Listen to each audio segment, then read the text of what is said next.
Hi friends, അപ്പോൾ ഇന്നത്തെ എൻ്റെ സ്പെഷ്യൽ അമ്മമ്മയുടെ കുഞ്ഞിക്കാലത്തപ്പമാണ്. വീഡിയോയിലേക്ക് പോകുന്നതിന് മുമ്പായിട്ട് ആദ്യമായിട്ടാണെങ്കിൽ എൻ്റെ വീഡിയോ കാണുന്നെങ്കിൽ അഥവാ ഇതുവരെ സബ്സ്ക്രൈബ് ചെയ്യാത്തവരാണെങ്കിൽ എൻ്റെ ചാനൽ പെട്ടെന്ന് തന്നെ പോയി സബ്സ്ക്രൈബ് ചെയ്യുക, എന്നെ സപ്പോർട്ട് ചെയ്യുക. അപ്പോൾ നമുക്ക് വീഡിയോയിലേക്ക് പോയാലോ. അപ്പോൾ അതിന് വേണ്ടി ഞാനിവിടെ പച്ചരി എടുത്തിട്ടുണ്ട്. ഇതൊരു 2 ഗ്ലാസ് പച്ചരി എടുത്തിട്ടുണ്ടാവും. അപ്പോൾ അതിലേക്ക് നമുക്ക് നന്നായിട്ട് കഴുകി വൃത്തിയാക്കിയ പച്ചരിയാണ്. അതിലേക്ക് ഞാൻ 2 സ്പൂൺ ചോറ് ഒഴിച്ച് കൊടുക്കുകയാണ്, ചോറിട്ട് കൊടുക്കുകയാണ്. 2 സ്പൂൺ ചോറിട്ട് നന്നായിട്ടൊന്ന് മിക്സ് ചെയ്തെടുക്കുകയാണ്. അപ്പോൾ 2 ചെറിയ സ്പൂണാണ് കേട്ടോ, വലുതൊന്നല്ല. 2 ഗ്ലാസ്സാണ്, കുറച്ചാണ് ഞാൻ പച്ചരി പോർത്തിട്ടുള്ളൂ. അപ്പോൾ നിങ്ങളുടെ ഏതാണോ അതിനനുസരിച്ച് നിങ്ങൾക്ക് ചോറ് കൂട്ടാവുന്നതാണ്. അപ്പോൾ ഇത് ഞാൻ ഓവർനൈറ്റ് സോക്ക് ചെയ്ത് വെച്ച പച്ചരിയാണ്. അപ്പോൾ ഇത് ഞങ്ങളുടെ നാട്ടിലൊക്കെ ഇത് പ്രഗ്നൻ്റായ സമയത്താണ് ഉണ്ടാക്കുന്നത്, അഥവാ 7ാം മാസം. അതിനൊക്കെ ഒരുപാട് പണ്ടത്തെവർക്ക് അതൊക്കെ ഉണ്ട് ഇതിന്. അപ്പോൾ അങ്ങനെ ഞാനും ഉണ്ടാക്കിയിട്ടുണ്ട് ഇത് പ്രഗ്നൻ്റായ സമയത്ത്. അപ്പോൾ അതിന് മുമ്പ് നമുക്കിത് അരച്ചെടുക്കാം. അപ്പോൾ അധികം വെള്ളമില്ലാണ്ട് വേണം, ഇത് കുറച്ച് കട്ടിയിൽ വേണം നമ്മളിത് അരച്ചെടുക്കാൻ. അപ്പോൾ ഞാനിത് ഒരു മിക്സിയുടെ ജാറിലേക്ക് മാറ്റുകയാണ്. എന്നിട്ട് നമുക്ക് കുറച്ച് വെള്ളം ഒഴിച്ചിട്ട് നന്നായിട്ടൊന്ന് അരച്ചെടുക്കണം. അപ്പോൾ ഞാൻ ഇതിലേക്ക് കുറച്ച് വെള്ളം ഒഴിക്കുകയാണ്. അപ്പോൾ ഞാൻ ഇത് അരച്ചെടുക്കാൻ വെച്ചിട്ടുണ്ട്. അപ്പോൾ ഇത് പകുതി അരഞ്ഞതാണ്. ഇനി ഇതിലേക്ക് ഞാൻ കുറച്ച് ജീരകവും 3 ഏലക്കയും ഇട്ട് ഒന്നുകൂടി നന്നായിട്ട് അരച്ചെടുക്കുകയാണ് ചെയ്യുന്നത്. അപ്പോൾ ഞാൻ കാണിച്ചു തരാം എങ്ങനെയാണ് ഇതിൻ്റെ ബാറ്റർ എന്ന്. അപ്പോൾ ഞാൻ ഒരു പാത്രത്തിലേക്ക് മാറ്റുകയാണ്. അരഞ്ഞിട്ടുണ്ട്, കണ്ടോ? ഈ കട്ടിയായിരിക്കണം, കാരണം ഇത് നല്ല മധുരമുള്ള അപ്പമാണ്. അപ്പോൾ നമ്മളിതിലേക്ക് ഇനി പഞ്ചസാര ഉപയോഗിക്കുന്നുണ്ട്. അപ്പോൾ അന്നേരത്ത് ഈ മാവ് ലൂസായി വരും. അപ്പോൾ ആദ്യം വെള്ളം കൂട്ടാൻ പാടില്ല, അതാണ് പ്രത്യേകമായിട്ട് ഞാൻ പറയുന്നത്. അപ്പോൾ ഞാനൊരു പാത്രത്തിലേക്ക് മാവ് മാറ്റിയിട്ടുണ്ട്.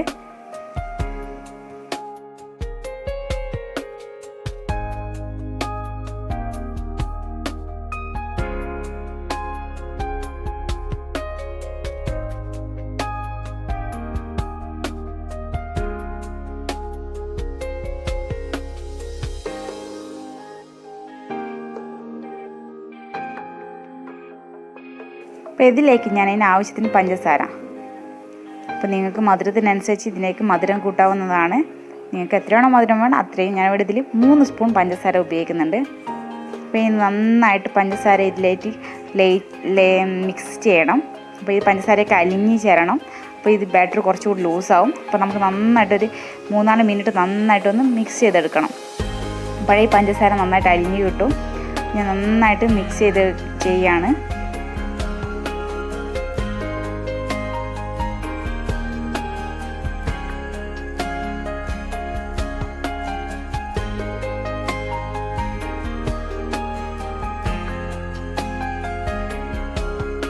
അപ്പോൾ ഇതിൻ്റെ പഞ്ചസാരയൊക്കെ നന്നായിട്ട് മിക്സ് ആയിട്ടുണ്ട്.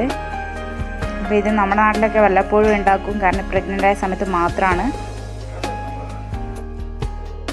അപ്പോൾ ഈ മിക്സി നമുക്കൊന്ന് അരിച്ചെടുക്കണം, കാരണം ഇതിൻ്റെ അകത്ത് ഏലക്കയുടെ ഇതൊക്കെ ഉണ്ടാവും. ഇതിലേക്ക് ഞാൻ കുറച്ച് ഉപ്പിട്ട് കൊടുക്കുന്നുണ്ട്. എന്നിട്ട് ഞാനിത് അരിപ്പയിലിട്ടിട്ട് ഈ മാവ് നന്നായിട്ടൊന്ന് അരിച്ചെടുക്കുകയാണ്. ഇതിനകത്തുള്ള ഏലക്കയുടെ തൊടിയൊക്കെ പുറത്തേക്ക് വരാൻ വേണ്ടിയാണ് ഇങ്ങനെ അരിച്ചെടുക്കുന്നത്. അതുമല്ല, മാവ് നല്ല സ്മൂത്തായി കിട്ടുകയും ചെയ്യും. നമുക്ക് നന്നായിട്ടൊന്ന് അരിച്ചെടുക്കാം.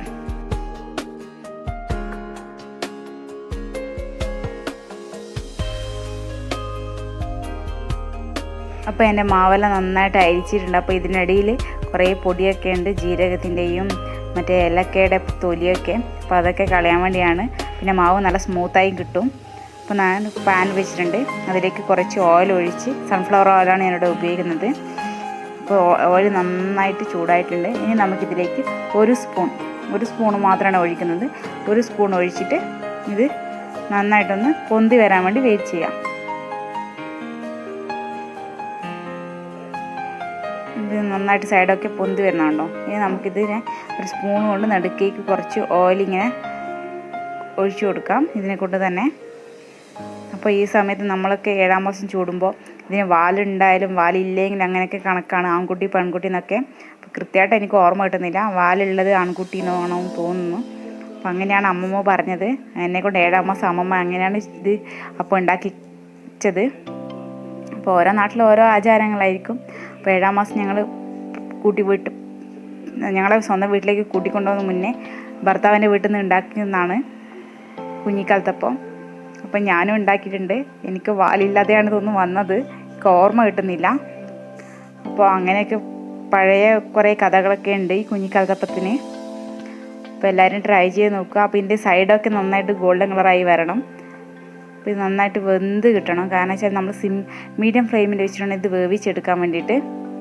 പെട്ടെന്ന് തീ കൂട്ടി വെച്ചാൽ പെട്ടെന്ന് കരിഞ്ഞു പോവും, ഉള്ളു വെന്ത് കിട്ടില്ല. അപ്പോൾ നമ്മളത് നോക്കിയിട്ട് വേണം ഇതിനെ വേവിച്ചെടുക്കാൻ. നമുക്ക് ജസ്റ്റ് ഒന്ന് ഇത് മറിച്ചിട്ട് കൊടുക്കാം.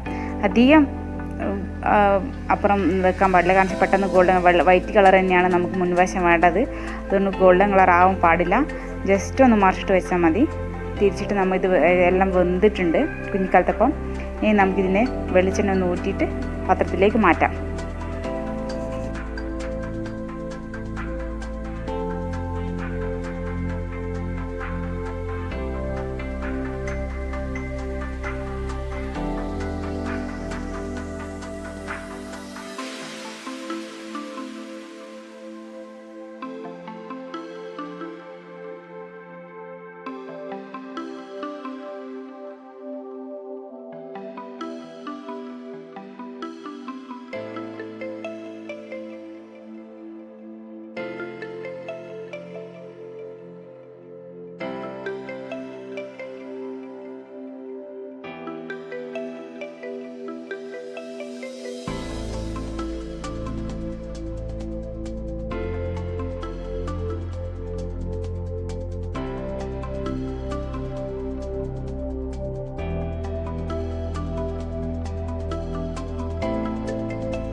നമുക്ക് അടുത്തതും ഇങ്ങനെ ഓരോ സ്പൂണായിട്ട് ഒഴിച്ചിട്ട് ഇങ്ങനെ ചുട്ടെടുക്കാവുന്നതാണ്. അപ്പോൾ എല്ലാവരും ട്രൈ ചെയ്ത് നോക്കണം. കുഞ്ഞിക്കലത്തപ്പം ഓരോ നാട്ടിൽ ഓരോരോ രീതിയിലാണ് കുഞ്ഞിക്കലത്തപ്പത്തിനെ പറ്റി പറയാറ്. അപ്പോൾ ഞങ്ങളുടെ നാട്ടിൽ ഇതാണ് 7-ാം മാസം പ്രഗ്നൻ്റായ 7-ാം മാസമാണ് കുഞ്ഞിക്കലത്തപ്പം പ്രത്യേകിച്ച് പ്രഗ്നൻ്റായ അവരെ കൊണ്ട് ഉണ്ടാക്കിയിരിക്കുന്നത്. അപ്പോൾ ഇതിൻ്റെ സൈഡൊക്കെ അഥവാ നീണ്ടുപോയിട്ട് അത് വാലെന്നാണ് ഇവർ ഉദ്ദേശിക്കുന്നത്. അപ്പോൾ അങ്ങനെയൊക്കെ ഒരുപാട് കഥകളൊക്കെ ഉണ്ട് ഈ കുഞ്ഞിക്കലത്തപ്പത്തിന്.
അപ്പോൾ നമുക്കെല്ലാം ഇങ്ങനെ ഓരോ സ്പൂൺ വെച്ചിട്ട് ചുട്ടെടുക്കാവുന്നതാണ്.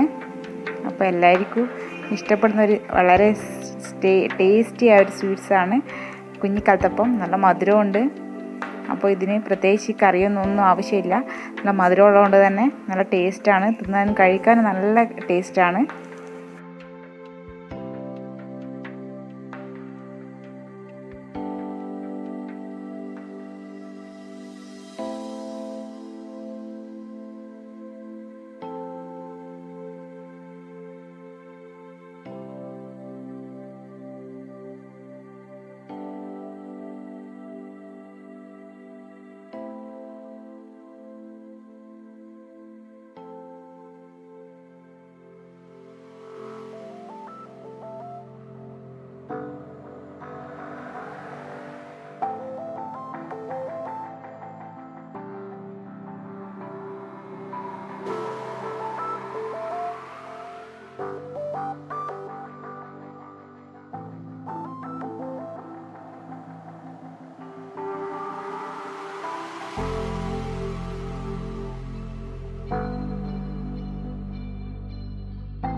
അപ്പോൾ എൻ്റെ കുഞ്ഞിക്കാലത്തപ്പൊക്കെ റെഡി ആയിട്ടുണ്ട്. അപ്പോൾ എല്ലാവർക്കും ഇഷ്ടപ്പെട്ടു പ്രതീക്ഷിക്കുന്നു. അപ്പോൾ പെട്ടെന്ന് തന്നെ സബ്സ്ക്രൈബ് ചെയ്യുക. സബ്സ്ക്രൈബ് ചെയ്യുക. Thank you for watching.